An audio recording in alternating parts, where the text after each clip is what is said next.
आमच्या रयत संघर्ष मंचाच्या पत्रकार परिषदेला आपण सगळे अल्प अवधीमध्ये कळवून सुद्धा उपस्थित राहिला याबद्दल आपले सगळ्यांचे आभार मानतो। आणि आपल्या कर्वे ज्या शेतकऱ्यांना, ज्या कारखान्याच्या सभासदांना आम्ही संबोधित करू इच्छितो यांचे सुद्धा आपल्या कर्वे आभार मानून घेतो। यशवंतराव मोहिते कृष्णा सहकारी साखर कारखान्याची निवडणूक लागलेली आहे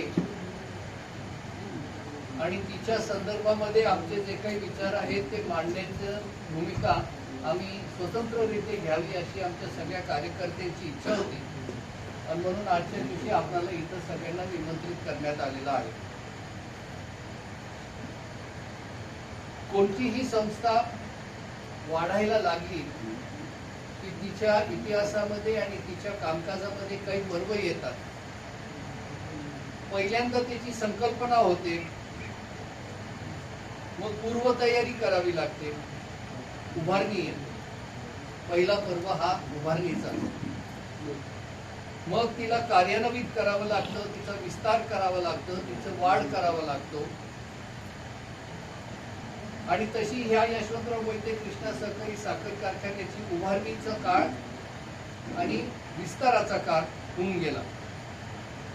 त्याच्या माध्यमातून मयूर कुक्कुटपालन पोल्ट्री निर्माण झाली, कृषी उद्योग संघ निर्माण झाला, कृष्णा सहकारी बँक निर्माण झाली,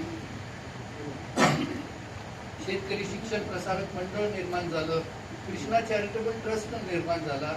तदनंतरच्या काळामध्ये आमच्यासारख्यांनी काही लोकांनी यशवंतराव मोहिते नागरी सहकारी पतसंस्था वगैरे छोट्या छोट्या संस्था काढल्या। पण प्रामुख्याने कुठली गोष्ट झाली असली तर ती कारखान्याच्या विस्ताराच्या दृष्टिकोनातून ऊसाची उपलब्धी व्हावी म्हणून इरिगेशनच्या स्कीम्स आपल्या परिसरामध्ये निर्माण झाल्या आणि त्यामुळे हा कारखाना आत्ताच्या सद्य स्वरूपाच्या प्रचंड मोठ्या अशा स्वरूपाचा निर्माण झालेला आहे। दुसरा पर्व तिथं संपतो। तिसरा पर्व झाला तो अपेक्षेचा पर्व असतो। रोजगार निर्मिती झाली पाहिजे, पैसे मिळाले पाहिजे, ऊस वेळेवर गेला पाहिजे, पाणी वेळेवर मिळालं पाहिजे। शेती प्रधान आपला देश त्या काळापासून होता, त्यामुळे शेतकऱ्याला केंद्रबिंदू मानूनच त्याचा विकास झाला पाहिजे।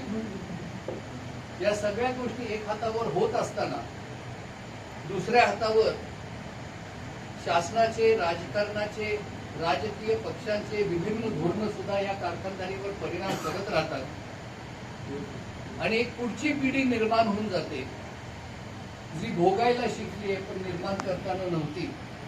त्यामुळे पूर्वीचा काळ तिला जाणता नव्हता।